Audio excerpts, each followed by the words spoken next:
Excited na ba kayo? Ako excited na kasi napakadaming bago. So bago yon, this is again Tax Bites brought to you by Tax Help Academy, powered by Build Your Way, and of course, Tax Life Live. So it's already our 7/4/2026. And ano nga bang bago? Starting off, let's have our revenue regulation. So we have revenue regulation finally, number 1, 2026. Lumabas din siya. Ang tagal din nating hinintay. And eto na! Amending na. Lumabas ang haba, di ba? Amending Section 3, 4, and 7 of RR 9 2025 to clarify the filing and the payment rules for VAT on local sales, provide optional value-added tax registration for certain registered business enterprises, extend the deadline for system reconfiguration, and exclude certain enterprise and activities from the coverage of the VAT on local sales of RBEs under Section 295B of the NIRC of the 1997 Tax Code as amended by Section 18 of Republic Act number 12066. Ang haba ng sinabi ko. Anong ibig sabihin nun? Let's break it apart. So, starting off, ano ba ang major objective ng Revenue Regulation number 1, 2026, no? Ang purpose nito primarily kasi napansin siguro yung common problem ng mga RB regarding sa kanilang input VAT. So, marami kasi sa kanila pagdating sa mga local na benta, naiipon yung tinatawag na input VAT. So, hindi sila entitled mag-VAT refund unlike yung mga iba na like export seller, pwede silang mag-refund ng VAT, mga input VAT sa mga binibili nila. Etong mga to, sa local sales nila, hindi sila pwedeng mag-refund. So, ang nangyayari ngayon, yung input VAT nila, naiipon lang kasi wala naman silang paggagamitan ng input VAT. So, instead na refund, so lumalaki lang ng lumalaki yung kanilang naipong input VAT sa libro. Ang problema nila ngayon, anong gagawin nila? So, yung iba, ang ginagawa, nira-write off na lang, tinatanggal na lang sa libro. Okay? Or ine-expense. Yung iba, yung ginagawa, ine-expense pa. And hindi yun yung treatment na dapat gawin doon. So, nakita yung problema ng BIR. And so, ito na. We have RR1 2026 para solusyonan ang inyong mga suliranin. So, kinlarify nito yung filing and payment rules for VAT on the local sales ng mga registered business enterprise. So, kapag yung benta nila ay locally, okay, dito lang sa within the Philippines, so they are considered local sales. So they provide also optional VAT registration, so without affecting the incentives na natatanggap ng mga business na to. And i-identify din yung and i-clarify yung mga exclusion from VAT coverage under Section 295B. At the same time, eto, alam ko marami naghihintay nito, eto na, in-extend ulit ang deadline. Yan. So, extended ang deadline natin for reconfiguration ng CRM, POS, and CAS. Okay, until December 31, 2026. So, makakahinga pa kayo. Medyo, buti na lang. Extend. And pwede pa daw ma-extend pa yan. Pero abangan nyo yung further announcement. Yun mismo. And of course, ayun nga, sabi ko kanina, this was issued to prevent the distortion or unintended accumulation of unutilized input VAT. Imaginein mo isang kumpanya, napakaraming ari-arian! Puro naman pala input VAT na hindi magagamit. So, yun yung sinusolve nito. So, ito na ngayon. Clarification. So, let's discuss it piece by piece. So, clarification in the VAT payment for purchases from eco-zones or pre-forts. So, according dito, inamen. Okay? Ano na ang, filing and payment per transaction. Okay? So, ang gagamiting form ay BIR Form 0605, the payment form. Okay? So, habang wala pa silang form na nadi-develop para dito sa mga ganitong payment, so, in the meantime, gamitin mo na daw ang BIR Form 0605. Now, kapag daw in cases na yung shipment ng goods o purchase in the eco-zone or pre-port is in bulk, bulto. Isang container ng truck ang binagsak, sabi dito. So, covered ng iba't ibang invoice. So anong gagawin nung buyer? Pwede daw gawin nung buyer dito, option niya, consolidated na lang, okay? So i-consolidate niya na lang yung pagpipay, yung pagbabayad, okay? Through one BIR form 0605. So pinadali. Unlike kasi kanina per transaction sabi ko, so imagine mo kung bulto yan, no? Ilang BIR form 0605 yung gagawin mo. So dito ina-account din nila paano kung bulto-bulto yung binibili. Okay? Once nabayaran na, ibibigay mo yan, yung BIR form 0605 na, yung copy niyan, dun sa, okay, seller. Okay?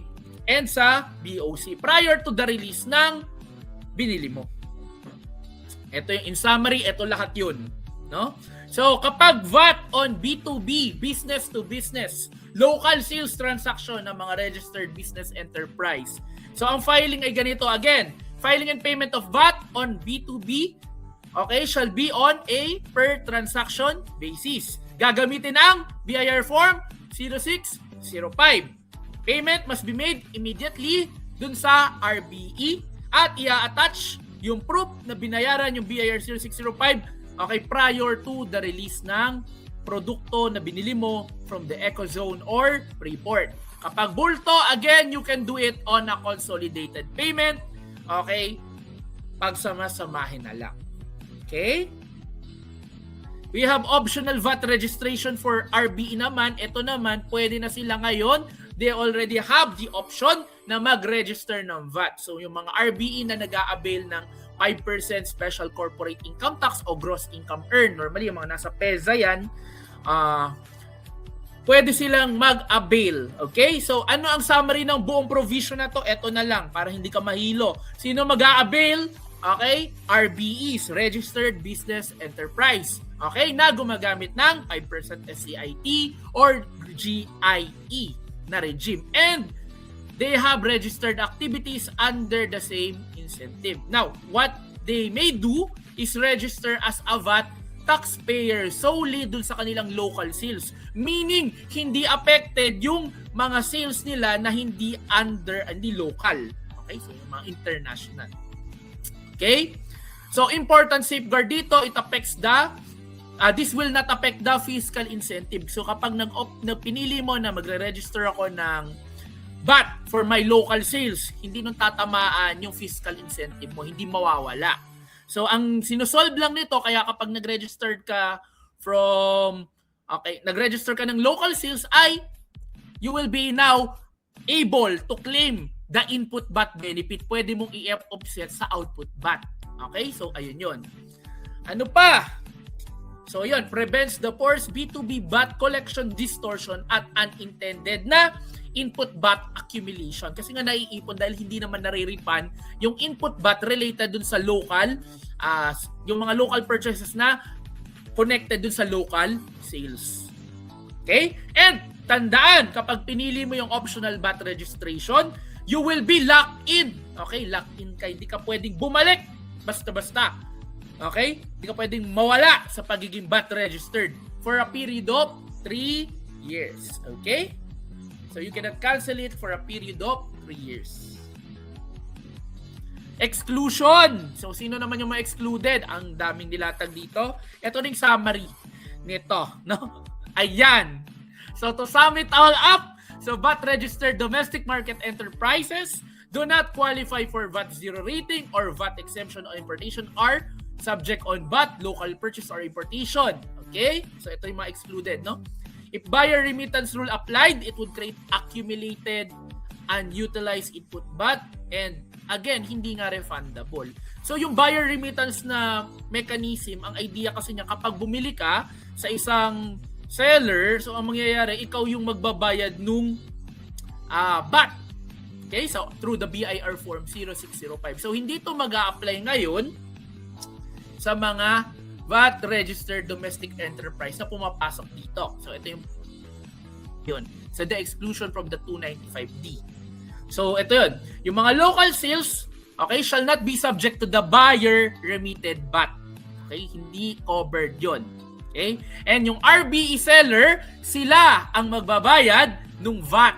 Siyempre, yung output VAT as regular VAT taxpayer. So, nasolve na yung problem ngayon. Hindi ma-refund, ganun ba? O sige, wag na nating problemahin yan. Ganito na lang, mag-register ka na lang.